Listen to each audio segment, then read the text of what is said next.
payg'ambarga faqat soqolda o'xshagan odam najot topmaydi. Payg'ambarga faqat do'ppida, sallida o'xshagan odam najot topmaydi. Bu aniq. Bu masalani xohlagan domlangizdan so'rang. Jog'da soqol, og'izda g'iybat bo'lsa, u foyda bermaydi.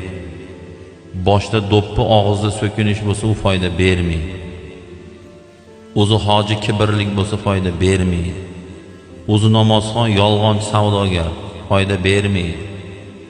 Qiyomatda azobga ketaveradi. U namozxon bo'ladimi, hoji aka bo'ladimi, qora aka bo'ladimi, hojdada bo'ladimi, farqi yo'q.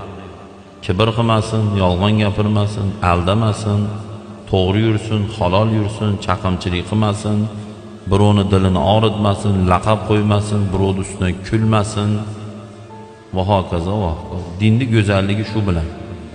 Dinning go'zalligi do'ppi soqol bilan emas.